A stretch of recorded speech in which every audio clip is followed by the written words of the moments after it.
The key here is that if you're making the mid channel quieter, it's going to get wider. If you're making the mid channel louder, it's going to get narrower.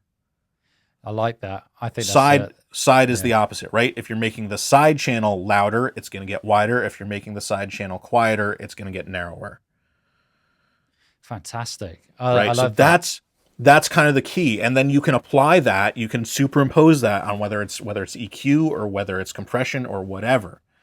Right? Whatever you're working on, you can think about how am I impacting the level and to what channel, and then you use your little decoder ring, right? Mid channel louder, narrower. Mid channel quieter, wider. Yeah. Side channel louder, wider. Side channel quieter, narrower. You're listening to the Inside the Mix podcast with your host, Mark Matthews.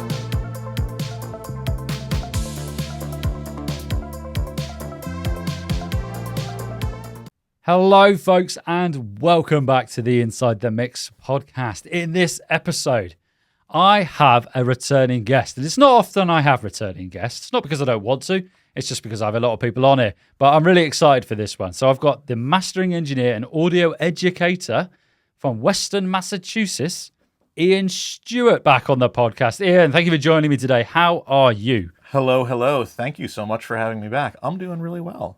Magic. How are you? I'm good. I'm looking for this. This is an exciting episode. I was just saying off air to Ian, audience listening, that this is a new. It's not a new format, but it's a frontier. It's a new frontier. It's new territory for the podcast. I'm no spoilers. You'll hear what I mean when we get to it. But for those of you who haven't listened to the previous episode with Ian, so Ian has collaborated with fantastic independent artists as well as big names. He teaches mastering at Berklee College of Music. He's co-developed the Bass Lane Pro plugin with Tone Projects and writes for the Isotope blog as well. And if you go over to Synth Music Mastering, he actually contributed to a blog on there. And also, if you missed our last chat, it is episode 139 of the Inside the Mix podcast, where we dive into the future of AI-assisted music production and explore topics from generative AI to loudness normalization as well. But in this episode, Ian's here to help us unlock the secrets of mid-side EQ. I need some sort of drum roll, some music going on there for this, because this is a topic that I frequently have conversations with or get requested from the audience to talk about. But I wanted to get an expert on the podcast to talk about this because I think I'd be doing it a disservice if I tried to do a solo one. So we're going to be looking at for understanding its origins to using it effectively in your mixes as well. So we're going to dive in. So maybe if we start with the basics, Ian, can you tell us a bit about the origins of mid-side EQ and maybe how it's evolved over time? Absolutely. So mid-side really originated actually as a miking technique. Right, so if you've heard of Alan Bloomline or a Bloomline pair, right, a stereo pair of a spaced pair, right, mid-side was another miking technique that he developed, and it's really just another way of using two channels to capture stereo information. And basically, the original miking technique was you would have one mic that was either an omni or sometimes a cardioid. Early days, it was more typically an omni, but as time kind of went on, more and more people would start using a cardioid. And that would be your mid mic. I'm doing air quotes there, right? And so that you would point that at basically whatever you wanted the center of your stereo image to be. So you'd point that there, and then you'd have another mic, and that would be your side channel. And for that, you would use a figure 8 mic. Yeah. And it would basically be oriented 90 degrees to wherever your mid mic was facing, right? So if you imagine kind of the front and back of a figure 8 mic, you've got two spheres that come off either side. So you would orient that across and 90 degrees to that mid mic. And then you have to come up with, there's this whole matrixing thing, right? So if you've ever dived into mid-side stuff, you've probably heard about mid-side matrices, or seen matrixing plugins that can do some of this stuff. But basically what's happening is you're adding the signals together in different ways.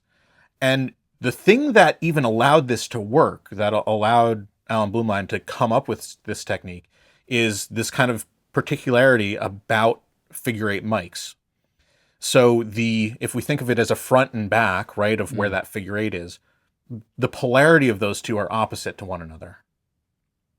Okay, so polarity related to phase, not exactly the same. And I'm gonna be a little bit of a stickler when we talk about this, that we have to differentiate between polarity and phase. Yeah. Right. So polarity it's a binary thing. It can be one way or the other. So if you imagine a snare drum hit, if you record that and when you play it back through your speakers, it makes the cones kind of come out towards you first and then move back in. That would be one polarity. If you flip the polarity, then the cones would move away from you first and then come out. Right? Yeah. And so the two sides of a figure eight mic have that characteristic, right? On one side, it's going to make the signal come out first. On the other side, it's going to make it go away from you first. If you're thinking about this in terms of kind of how your speaker cones are moving or something like that. And so to get the left channel, you take the mid mic and you take the side mic and you add those signals together. And that gives you left. All right. Yep. Okay. And then you take the mid mic and subtract the side mic, and that gives you the right channel.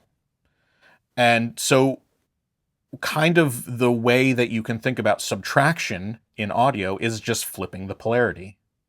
Yeah. Right? And what's happening here is because the polarities of the two sides of the figure eight mic are opposite, when you add them with the mid mic, depending on how you flip them, they cancel each other out, right? So it's reinforcing either information from the right or the left, depending on how you're manipulating that polarity in relation to the mid mic, which is kind of capturing all of it. So that's how this all started, right? And then people started to realize, like we can perform kind of these same operations on a left-right stereo signal, right? We can transform that into a mid-side signal, do some operations on it, do some EQ or compression or whatever, and then take it back to left-right stereo.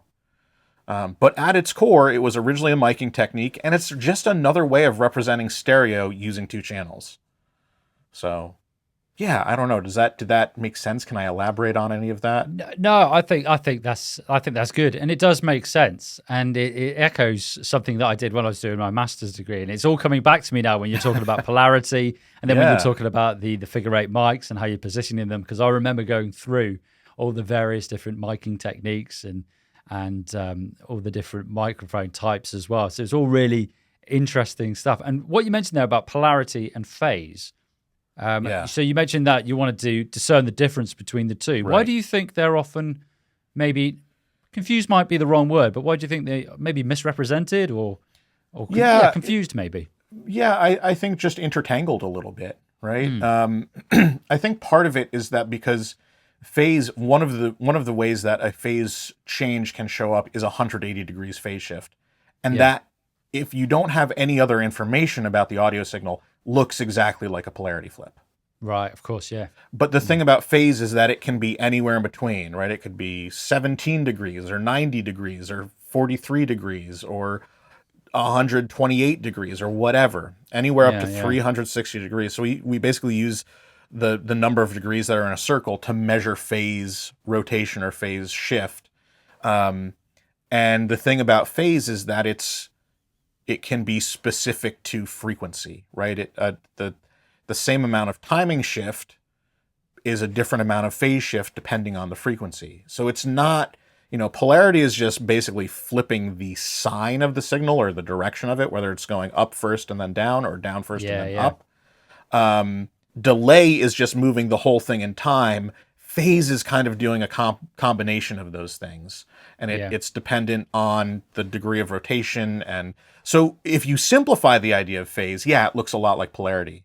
But in fact, it's and in practice, right, when we get into talking about EQ and how EQs actually work under the hood and what's going on, phase is much more nuanced than just simple polarity. Yeah, I can see where the way you described it there makes sense and how it could be intertangled, like you mentioned there. When you do with the phase and you flip it that 180, then it would look like or perceived to be the polarity. So that does make sense in terms of why what you described there. So I think it'd be quite cool now to maybe jump on to miking techniques. So we mentioned there about miking, so we're not going to move on to miking techniques, but maybe the transition into what we now see mid-side as today, or rather hear mid-side as today, and how we use it. Right. Well, so yeah, I mean, I think people saw this for a long time as it was the miking technique, and then it kind of, someone put it together like, hey, we can go the other direction too. If we can take a mid signal and a side signal and do these kind of mathematical operations to get left right, we could also just go back the other way. And actually, the way we do that, if we're starting with just a left right stereo signal, if we want to get mid, we add left and right together. We take left plus right, and that gives us our mid channel. Yeah. Right. And now that's something that we can work on, again, with EQ, with compression, with whatever it is. For side, we just take left minus right. And there's a little detail that I'm kind of glossing over, which is that there are some level shifts happening. So technically, when you add two signals together, they get louder, right? So oftentimes, part of a mid-side matrix is you'll do a gain change as well. You'll compensate for the gain change so that things don't end up clipping or whatever, right? So you do left plus right and then divided by 2, which really just means turn it down 6 dB. And so you kind of got to do these gain structure tweaks almost so that, again, you don't end up with clipping and so that you get equal level going through. But yeah, basically left plus right, that gives you your mid channel. Left minus right, now it gives you your side channel. And this, I want to highlight another important point here, which is that a lot of times people will say mid and sides and put an S on the end of sides. Okay. Side. It's not sides, it's the side channel. There's one channel and that represents your side information. All right. It's not, but point being, it allows us to start thinking about, is the content closer to the center or is it closer to the edges of the stereo field? And now we can EQ or compress or whatever it separately, depending on where that pan information is coming from. And there's a point where that gets a little complicated again, and it gets misrepresented a lot. But I'm sure we'll come on to that, and we've got some examples to help think about that a little bit and hear it. But yeah, by doing that right now, we can again operate on different kind of portions of the stereo image. Whereas, right, if you just had an EQ that you EQ'd the left channel and the right channel separately, you might kind of get this imbalance. Right, you could get a weird tonal shift. Sometimes that's the right way to approach stuff, but often it's not. Whereas with mid-side, we can think about, do we want to impact things that are further out on the stereo image or closer to the center, and balance how we EQ those things. Yeah, it's interesting you mentioned there about when you add the left and the right together, we get the mid channel. That's correct, right? And then get the sides, it's the left and right subtracted. Is that right? Right. Did I get that right? Yeah, exactly. Yeah. Left minus right. Or again, the other way to think about that is take the left channel, flip the polarity of the right channel, and add them together. Of course, yeah. That right, because again, sense. in audio, subtraction is just flipping the polarity, and because it's a bi-directional signal, it goes above 0 and below 0. So how do you subtract, right? It's just flipping the polarity and then summing them together. Yeah. Yeah. So with that, I mean, mid-side EQ, I see a lot of tutorial. I hear it referenced a lot online, and people say they're using it and whatnot.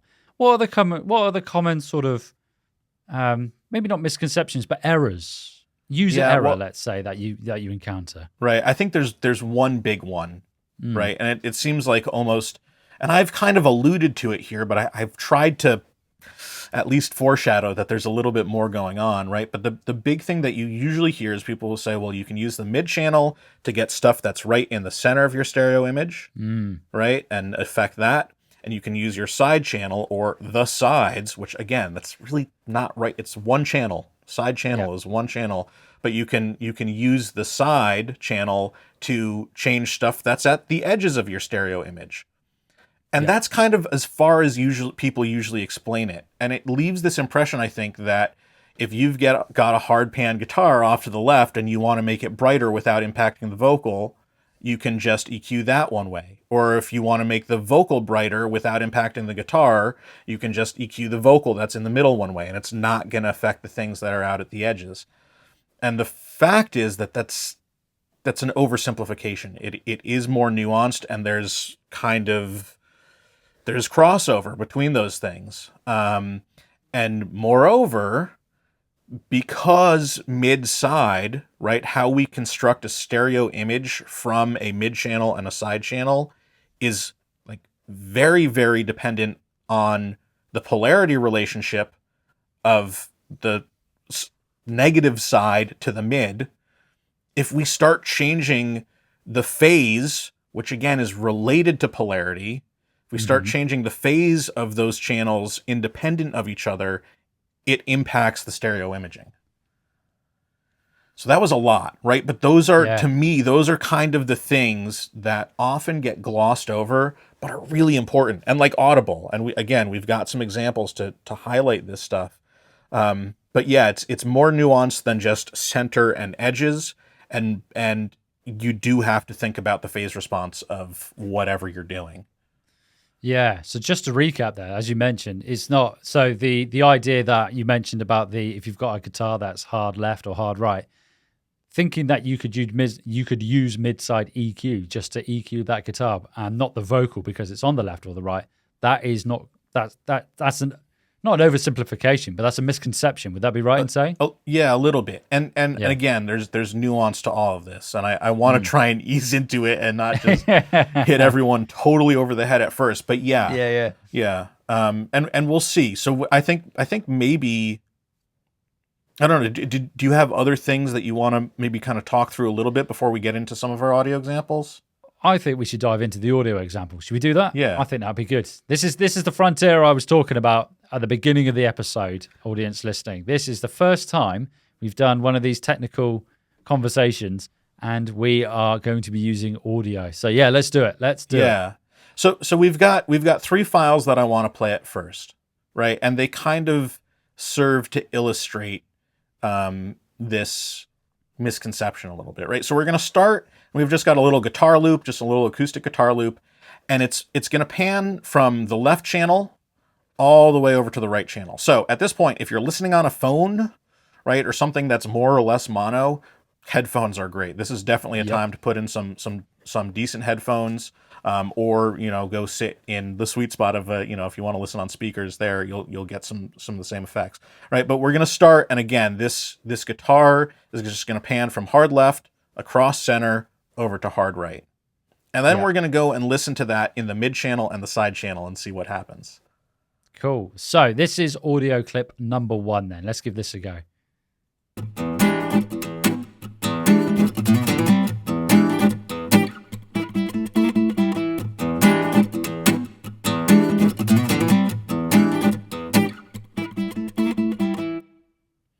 Right, so you can hear that starts over on the left side, pans slowly across, goes through center, ends up on the right. So the next thing we'll do is we'll do a mid-side encode, right? So we're going to take this left-right stereo file and encode it to mid-side. And then we can listen to just the mid-channel and just the side channel.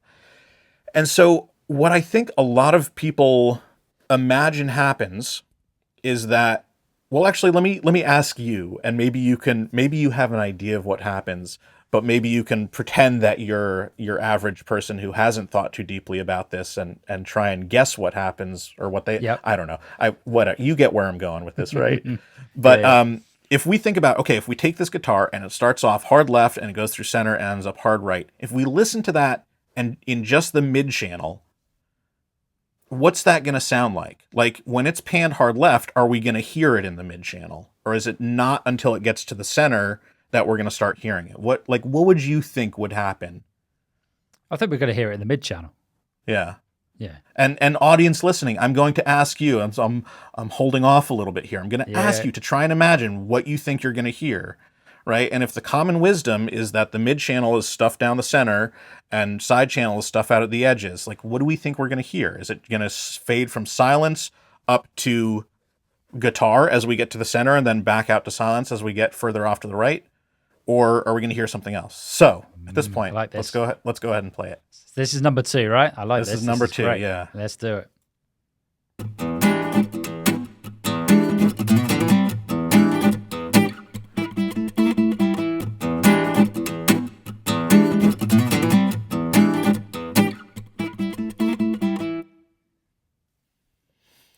So yeah, we hear it right away, right? We hear it the whole time through. And really all that happens is it gets a little bit louder when it gets to where it was panned to the center. Yeah. Again, this is this exact same guitar that pans from hard left to hard right, just listening to the mid-channel representation of it. Yeah. Right. So So, is it's that just that it, So I was Sorry, go going to say, is that because what you mentioned earlier about the summing of the audio? Then, as it moves to the middle, we're getting that sum of the stereo and the mid channel. We're summing it, and that's why we're getting that slight bump, that perceived increase in loudness there. exactly. That's exactly it, right? So so if mid is left plus right, we've said that a few times, right? Mid is left plus right. So it starts off and it's just in the left channel, right? So we get the left channel. We hear that. And that's our mid channel. And then as it pans across and we get more and more level in the right channel, at some point we get to the center and we've got equal level in left and right. And now those are adding together. It's making it louder. Some Yeah. of this is obfuscated a little bit by the pan law in Pro Tools when I did this, right? Yeah, So the I know. pan law Yeah. almost makes it a little less obvious, but you can still hear it. It gets a little bit louder when it's in the center and both left and right are adding together. And then again, as it gets further off to the right, it kind of softens down a little bit again because you're just getting that one channel. Yeah, I love this. Okay. This is great. Now, before we play the next one, this is the thing I want to highlight. If you think I want to EQ the vocal or some cymbals or the snare drum or something that's down the center, and you put a high shelf on it, and you think, oh, I'm not affecting stuff out at the edges because I'm using the mid channel. Wrong. Right? We can hear that stuff that's hard panned shows up in the mid channel. And the kind of, I don't want to say danger, but sure, danger. Let's go with danger. The danger here is confirmation bias. If you think I'm just impacting stuff in the center, you might not even be listening for stuff out at the edges of the stereo field, and you don't hear that you're changing it. But then when you send it off to your client, assuming you're working for a client, or the rest of the world hears it, and they don't know what you did, right? They're not seeing the EQ moves. They don't care about what you did engineering-wise. They just hear it as, yeah, everything's a little bit brighter. Yeah. So you gotta be aware of that and know that, yes, if you're EQing the mid channel, that's impacting the whole stereo image. And the thing about, so the kind of offset is that, yes, it's impacting the stuff that's right down the middle a little bit more, but it's still going to make stuff out at the edges brighter or duller or whatever your EQ move is that you're doing. Yeah, this is really, really good. This is really good. And these examples are really highlighting this. This is fantastic. Yeah. Right. So then the next thing, so let's play that third file, Mark. So this is just if we listen to it in the side channel, right? Here we go. Yeah.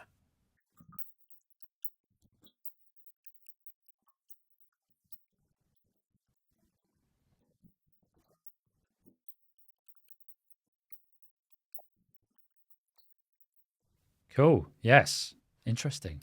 Right. So the interesting thing there is that, again, starts out panned hard left. We hear it, and it gets softer and softer.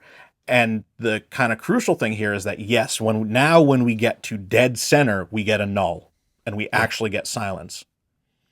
Right. But as soon as we get panned even the tiniest bit away from dead center, it shows back up in the side channel.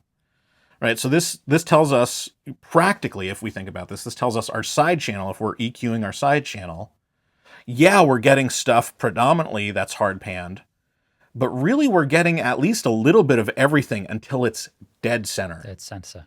So really, if you do want to affect things, you want to change stuff that's hard panned, but you don't want to impact the vocal, your way to do this is going to be to EQ the sides. I did it. I just did it. EQ the side channel. It's not sides, Ian. It's side, right? Yeah. You're going to EQ the side channel. And by doing that, you can avoid impacting stuff that's right down the center. But still, even stuff that's just a little bit off center, just panned out, 5, 10, 15%, you're going to have a little bit of an impact on that. So again, you want to listen out for those things when you do them. Yeah. Yeah. So this is great because it's just highlighting the point that it's not as straightforward as like what we mentioned earlier about if you want to affect the mid or the side channel, it's not as straightforward as, okay, I'll just use this mid-side EQ and I'll affect the side and the mid. You really have to think about the whole stereo field and how you're affecting that. And that confirmation bias, what you mentioned earlier, I think is really important, because if you are just EQing the mid channel, that confirmation bias, as you mentioned, not that you're doing it actively, but you are effectively, you're thinking psychologically, you're going to be disregarding the sides because you think you're only affecting the mid. Yeah. So that's really, really important, I think, for the audience listening. Yeah, really important. Like you absolutely have, if you're doing mid-side EQ, no matter what you think you're trying to do, you absolutely have to listen across the entire stereo field for effects or side effects of what you are doing. And it's like, we've all been there, right? Like we've all sat there and cranked a knob and like, finesse that EQ to perfection. And then we realize it's in bypass or we're on the wrong channel. And yet we were absolutely positive we heard a change, right? Like I do that. I'll do that. I'll be sitting here at my desk. I'm working, I've got my main EQ in. I'm like, oh yeah, that's perfect. Yeah. Half a dB, 3/4. Yep. That's great. Oh, it's not even patched in. Right. And yet I'm completely convinced that I'm hearing something. So it's so easy to do when you think you're doing something and that's what you're listening for, that's what you'll hear. So it's really about, for me, it's about understanding that you are impacting more than just one specific part of the stereo field, and then being able to know what that sounds like and listen for it accordingly. Most definitely. Yeah. So we've got some other audio examples here. Yeah. So should we rattle through those as well? Because this is great stuff. I'm loving this. So let me give maybe a little bit of a preface for this, right? So before I kind of alluded to the fact that phase is going to be important here. And phase is, of course, different than polarity. But if the polarity of the side signal in relation to the mid signal is part of how we reconstruct our stereo image, and the timing between those and the polarity relationship is like, it is at its core how we get left and right out of mid side. If we change the phase response of either the mid channel or the side channel independent of one another, that's going to start impacting stereo placement. Yeah. And one of the really the way I got into thinking about this, and the thing that started me down this whole path, was it goes back to some of the idea behind Baselane Pro, honestly, which for a long time you would kind of hear the common wisdom about monoing the low end was just put a high pass filter on the side channel. Yeah. Right. Yep. Mono your low end, put a high pass on the side channel, crank it up to 100 hertz or 400 hertz or whatever. I don't know. You hear insane numbers about it. But the issue there is that high pass filters or low pass filters, any sort of pass filter like that, though, has a pretty severe phase shift associated with it. So a 6 dB per octave high pass filter has a 90 degree, so it goes from 0 degrees when you're in the pass band where nothing's impacted, right? And then as you go through that crossover or that turnover frequency, your cutoff frequency, and below that, the phase shift increases to 90 degrees. Yeah. That's 6 dB per octave. At 12 dB per octave, your phase shift goes up to 180 degrees. At 18, you go through 270 degrees. And for every order of magnitude that your filter steepness increases, you get an additional 90 degrees of phase shift. And what can happen if you start using really steep filters, you'll get through a full 360 degrees of phase and more, right? You'll just keep having these phase shifts as you go through that crossover region. So if we pause and think about that for a moment in relation to stereo placement. Here, Mark, pop quiz. Okay. So what's the difference between a hard pan left signal and a hard pan right signal if we're thinking in terms of mid side? The difference between the two? Yeah. How would we describe what the difference between a hard pan left and a hard pan right is if we're looking at it from a mid side perspective? It's where they're placed in the stereo field. Am I being too simplifying this too much? A little. Yeah. Where one's position. How about if we think about the polarity thing? There's a hint. Are they opposite? Are they perceived? They're opposite, right? Yeah. It's opposite polarity. Or if we superimpose that on phase, it's 180 degrees of phase. Yeah. That is the difference between left and right. So if we do something to the side channel that shifts its phase 180 degrees, now that's on, if something that was on the right is now on the left and vice versa. So you literally flip the stereo image. Right. And even when it's less than that, even if it's 90 degrees, it doesn't flip it, but it starts to smear it out. So something that was at one very well-defined point, right, hard panned exactly there, now gets kind of spread out across an area that's over, if something started on the right, now it gets spread out a little bit. Right. Okay, Yeah. so the phase response of our EQs affects both stereo positioning and width on a kind of microscopic level, right? Yeah, It can yeah. smear stuff across an area rather than having a defined point. Which, let's be honest, sometimes that's cool, right? Sometimes you want to make something a little wider. You start with a mono signal and you want to make it a little wider. That's a way you can get there. That's really cool. But other times, if you want something positioned exactly in one spot, you can end up, if you do some weird mid-side stuff, if you're not careful, it can end up kind of spread out and a little diffuse. Wow. So, Yeah. right, so the phase response of our equalizer is really important and has a big impact on the sound that we get out of it. Yeah. So that's where these next audio examples go. So we're going to take same guitar loop. We're going to start and we're just going to pan it off hard left, right? And just listen to it without any processing, okay? And then we're going to apply a,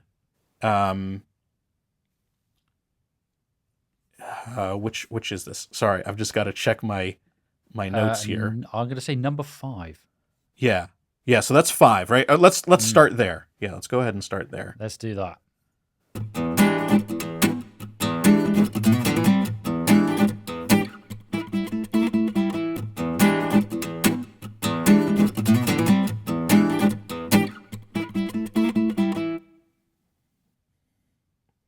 Right. So that's our baseline.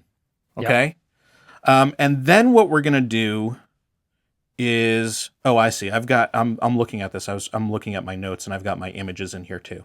So then we're going to do a 4.5 dB boost at 2K, and we're going to do it in the mid channel. Yep. And for the first one, we're going to use, just double checking. We're going to use linear phase. Okay. Right? So we'll start with linear phase. So this is a linear phase EQ, mid-channel boost, 4.5 dB at 2K. And this is number 6. This is number 6. Yeah, audio file number 6. Yeah. Here we go.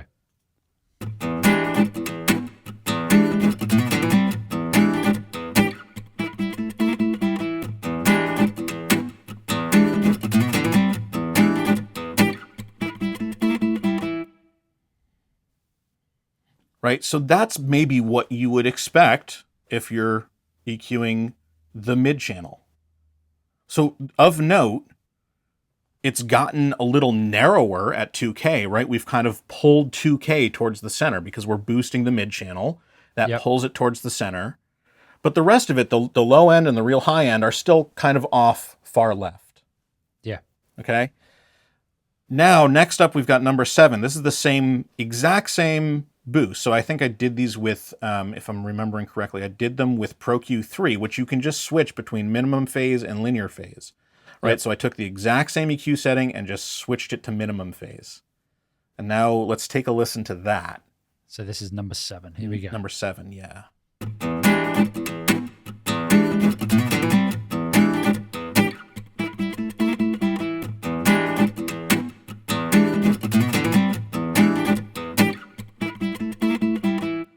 Right. And then number 8 just goes from left panned with the EQ out, then after like a half a bar or bar and a half or something, goes to linear phase and then to minimum phase. So we can hear them all back to back. So Mark, let's maybe play number 8 as well. Yep. And then we can talk about this a little.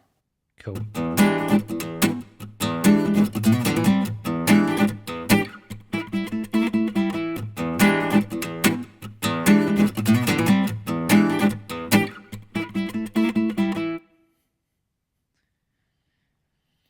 Right, so I guess the first thing to say is on a mono source like this, maybe that's kind of cool. Maybe the fact that it spreads the image out and kind of smears it a little bit is a cool thing, and you want to utilize that. So in a mix, that could be a really cool thing. but I hope you'll hear, especially, and honestly, I will say, if you are listening on speakers, depending on your room and a lot of things, this may be more or less obvious. In headphones, I find this like, this isn't subtle. Like the EQ part of it is the same, but the imaging changes drastically. And so it, especially in a mastering context or even on a bus, right? If you're applying something to your master bus, your two bus, or an instrumental bus or whatever, the difference between linear phase and minimum phase is big, especially if you're using something like a high pass filter, especially, right? So you really like, you got to think about that. And what I usually say, and this is kind of what I explain to my students at Berkeley, though, is like, it's not that one is right and the other is wrong. It's just that they are very different.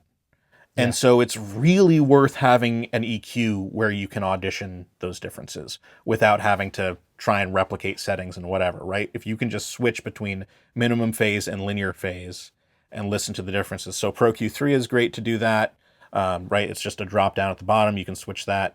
The Ozone EQ actually has a mixed phase mode. So if you put it in digital mode, but then there's a little window that pops out on any given EQ filter you put in, and you can slide the phase anywhere between completely linear phase and completely minimum phase.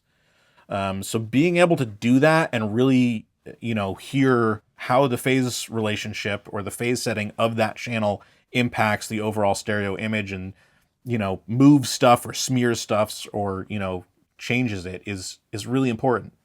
And again, sometimes you may want one, sometimes you may want the other, but it's one of those things that once you know to listen to that and you know what it sounds like, you're going to hear it everywhere because we've been doing it for so long, but we now have the tools to kind of be a little more nuanced and precise with it. And so, we can think about what the change we really want to impart is and do just that. Amazing. I love this. So just to recap then for the audience listening, you mentioned there about we've got these different slopes, different order slopes. You've got 6 dB, 12 dB, 18, 24, so forth. So when they're using these slopes, you're at these cutoffs, we're having different, it's affecting their polarity. Was that correct? If I got that right? And then it's smearing the phase. It's affecting the phase. It's affecting the phase shift, right? Okay, so polarity is one or the other. It's 0 or 180, right? It's a binary thing. But it's affecting the phase. And the steeper a slope of a filter, the greater the phase shift. But like these filters that we just listened to, those were Bell filters in the mid-range, right? That's not even a high pass. That's just a Bell filter. And this is another thing that I will see people say is like, well, yeah, sure, for a high pass or a really steep shelf, maybe it makes a difference. But for Bell filters, it doesn't really matter. But like I'm pretty sure I could go back and look at my settings. That's a Q of 1. That's not a particularly sharp Bell filter. At 2K, and we can hear that there's really a very appreciable difference in the stereo imaging, right? So whether it's a shelf or a high pass or a low pass or a Bell, they all have some phase shift associated with them. And honestly, I mean, the phase shift with a Bell filter is subtle. It's not a lot. It's not a lot of degrees in terms of measuring phase shift in degrees, but it's enough that it starts to smear the image. And the interesting thing about a Bell filter, if you actually look at the phase plot, basically, so if you do a boost, I'm not going to remember which way goes which, but as you're coming from below that frequency, the phase will go one way. So it'll trend, say, positive, right? It'll go to plus 5 degrees. And then at the center frequency of that Bell, it'll curve back down. It'll be right at 0 degrees there. And then as you extend above it, it'll go swing below. So it'll go negative 5 degrees and then come back to 0. Right. So like if we think about that again in terms of stereo relationships and mid-side, it's pushing things in opposite directions. And that's why you get some of that smearing. Right. It's kind of pushing the relationship in different directions around the center frequency. So really it's any sort of EQ that you're doing, whether it's a high pass or a shelf or a Bell or a whatever, it's really worth auditioning both minimum phase and linear phase to understand, how that's going to change things. Yeah, excellent stuff. So you mentioned there about linear phase EQ. So, I mean, I don't know if you'd be able to go into great detail. How is that EQ? How is the setup? How is that set up differently to sort of negate that linear phase, that phase shift element of the EQ moves that we're doing. Yeah, this is one of those things that's like it's very tough to just talk about, and so much of it comes out of like the math of how it works. Yeah. I thought it But might be. essentially, with minimum phase, part of what's happening is signals different frequencies are getting delayed slightly different amounts, Yeah. and that's actually what causes the effect of EQ, right? The fact that different frequencies have different amount of phase shift and get delayed slightly different amounts, and then add back together with the original signal and kind of add or subtract in different ways. That's kind of what creates EQ curves and shapes. And so in linear phase is something that we can only really do in digital, at least with respect to EQ. Other than one maybe very esoteric design that I don't think has ever been implemented. But what it's basically doing is it's compensating for that delay, right? Yeah. So in digital so that's why a linear phase EQ has some latency to it, whereas a minimum phase EQ can be almost zero latency or completely zero latency, right? So linear phase EQs have some latency associated with them, and that's so that they can basically sync stuff back up. Another way to think about it that's a little bit weird is there is a way you can get linear phase out of an analog EQ, and that's if you run the signal through it forward and then you run it back through it backwards. The thing there is that you get double the EQ boost. So you have to, if you think you want to do a 2 dB boost, you just have to do 1 dB initially. Right. You go through forward once and then backwards. And so the phase shift, it goes one way when you're going forward and then the other way when you're going backward. And you get a linear phase response, but that's kind of equivalent to what's happening, right? Yeah. It's I don't know that it's strictly convolution that's used, but it's basically doing this, and it's using these short time delays and latency to be able to do that. Interesting. Yeah. When you mentioned there about delay, it in my head, I was like, it took me back to when I was doing my degree, and I remember when we were using a program called Max MSP, and we were creating EQs using delay lines. Yeah, exactly. That is literally all EQ is. It's delay and little bits of feedback and summing things together.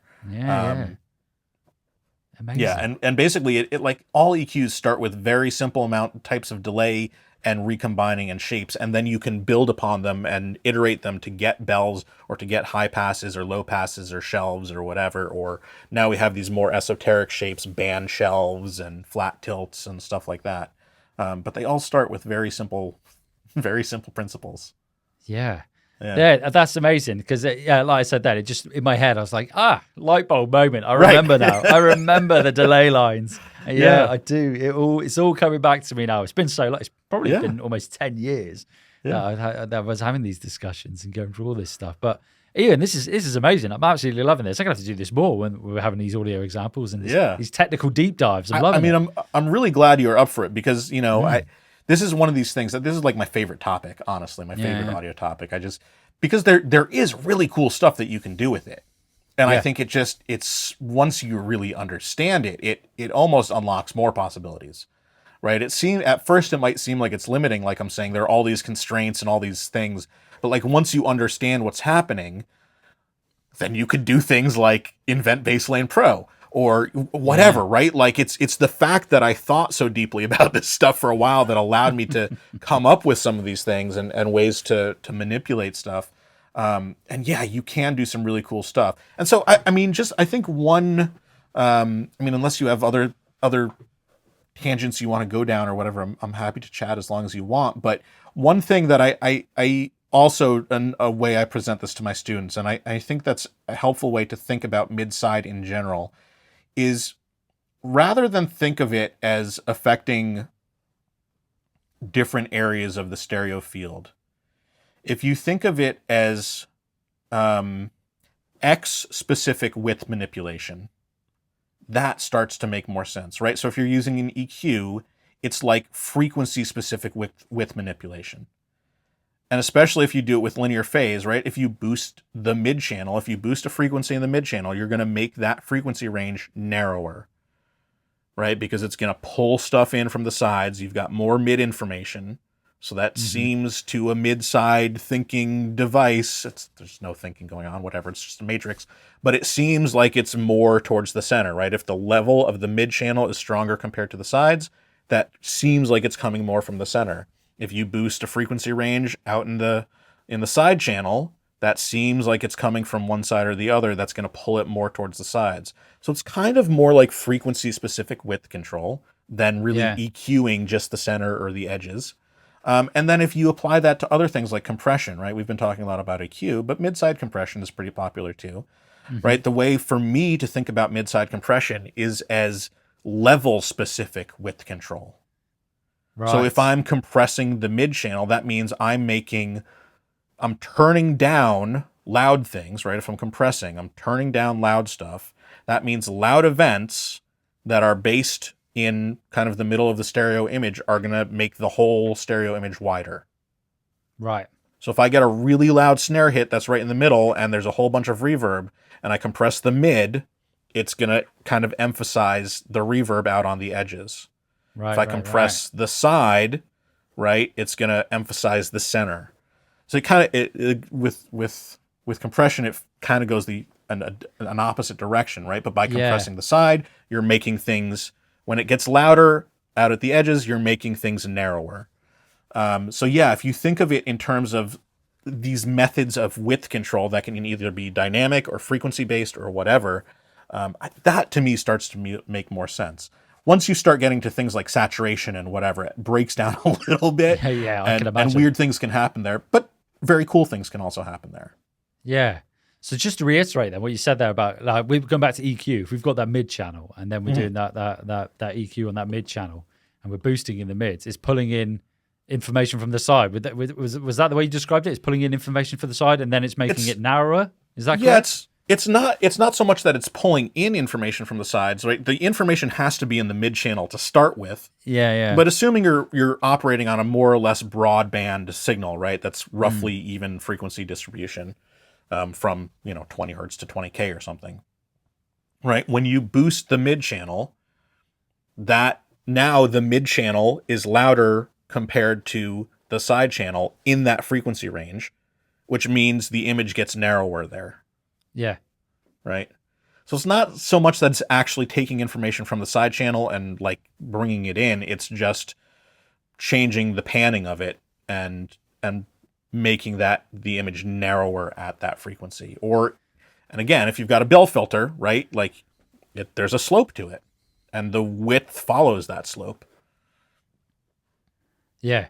That does make sense. And I realize I said sides as well. So it's so easy to do. Myself. I mean, I did it earlier too. So I am going to police myself now going forward and make sure I say side. And then what you said there about EQ, I appreciate we're not really delving deep into EQ today, but compression. Compression, rather. yeah. But compression is effectively kind of doing the opposite. Yeah.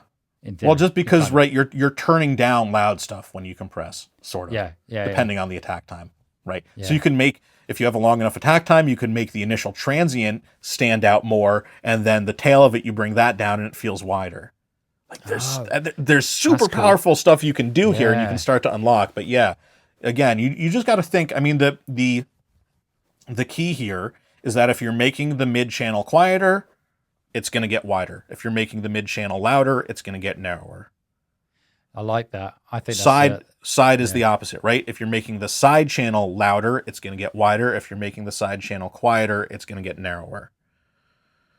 Fantastic. Right. I love That's kind of the key. And then you can apply that, you can superimpose that on whether it's EQ or whether it's compression or whatever, right? Whatever you're working on, you can think about how am I impacting the level and to what channel? And then you use your little decoder ring, right?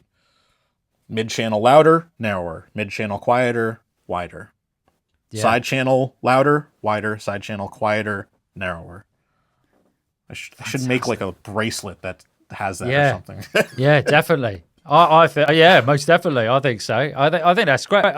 Immediately, when you mentioned there about compression, and you said about you could have the slower attack time, so you could have that initial transient hit, and then you could just have this slightly wider and make it sound wider. And I can hear how that would work on something like a snare or something. You get these Right, or a drum bus, or like rooms, right? A Yeah. room pair, and you put that in MS and do some compression on that, where you can get some punch from it and not have the initial hit feel too roomy and big. But then as you know that dies down, you bring the side channel up in level and get more room around it. Yeah, I mean, there's super powerful, cool stuff you can do once you really start to. I think it's one of those things that feels very easy to just kind of like fiddle with, and maybe you get it and maybe you don't, and maybe you're happy with what happens, and maybe you're just like, this sucks, and delete this plugin, right? Yeah. And once you really understand what's going on, my feeling is it allows you to be much more directed and focused with how you apply it, and like you can rather than just fiddling things, you can have a goal in mind and be like, MS is the tool. This is how I'm going to do it. Here we go. Boom. That's what I wanted. Awesome. Yeah. Right. So definitely. I know what I'm going to be doing over the weekend. Then I'm going to be trying all this. I'm going to be hunkered down in the studio, just thinking, right, this is the goal now. Specifically, obviously with the EQ, but the compression side of things as well. I'm 100% going to be getting my teeth into that more. Yeah, I mean, definitely. I'd really strongly suggest for anyone that hasn't done this, grab an EQ that can flip between linear and minimum phase, and just start playing with that and really listening. If you don't have a room that has really great stereo imaging in it, headphones are by far the easiest way to hear this at first. But if you've got a setup that has really well defined stereo imaging and kind of not a lot of early reflections, and first reflections, you can definitely hear the stuff in speakers too. But play with that and just start to understand what it sounds like and what the different options are, because they're both valuable. They are absolutely both valuable, and very different. Most definitely. Yeah. Ian, this has been fantastic. Excellent stuff. Thank you so much for jumping on and sharing your wisdom on this today. My pleasure. Thank you for fantastic.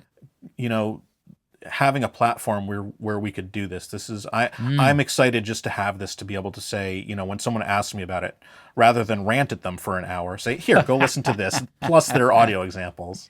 Most definitely. And as I mentioned, I cannot remember if I said this at the beginning or I said it off air, but it is a topic of conversation that's regularly I'm asked about. I think I did say this on air, is the use case for mid-side EQ compression, whatever it may be. So hopefully, I'm sure now this is giving the audience some really good information in terms of the decisions they make going forward and how they explore it as well. And so just a platform to kick on and just really properly get your teeth into it. So it's been amazing. Hey, Ian, this is a good opportunity now for you, maybe if you want to share where the audience can find out more about you, if they want to look you up, possibly you mentioned mastering, maybe they want to send some music your way for mastering, and absolutely. I really, I generally refer people to my website. That's flowtownmastering.com, FLOTOWN. So sort of like Bowtown, but not. And there you can, I've got links to blogs, and there's an intake form or a contact form, and you can read about kind of what I do and hear some examples and stuff. But then also, if, you like pictures of fall foliage and comets and northern lights, my Instagram is Ian Stewart Music. I post very little music related stuff. Someone sent me a vinyl record of a project that I worked on the other day. So I posted that because that was kind of cool. It's not that often that we get physical representations of things that we work on anymore with the dominance of streaming. So I posted that. But a lot of times I'm posting pictures of, me and my dogs on a hike, or the northern lights the other night were pretty incredible. Or last night we went up to the top of a mountain nearby and looked at the comet. And that's a fun way to get in touch too. But that and flowtownmastering.com are the best. Brilliant. I did see that on Instagram. I saw that the post of the vinyl. It's cool, isn't it, when things like that happen? Ian, I actually still haven't listened to it. I might do that this afternoon, unwrap it and go take a listen. Fantastic. Ian, this has been an absolute pleasure. It's been great having you on the podcast again. Likewise. Audience listening, obviously you've listened to this episode, but do go check out episode 139 as well, if you haven't listened to that one yet, where we talk about AI, and AI, as I mentioned at the beginning, assisted music production as well. So that's a really, I think just the episodes around 139 and that sort of 138, 140, there's a lot of AI-based music production stuff going on there. So do go check those out. I'm waffling now. Ian, it's been an absolute pleasure, and I hope to catch up with you again soon. Absolutely. Thank you so much, Mark.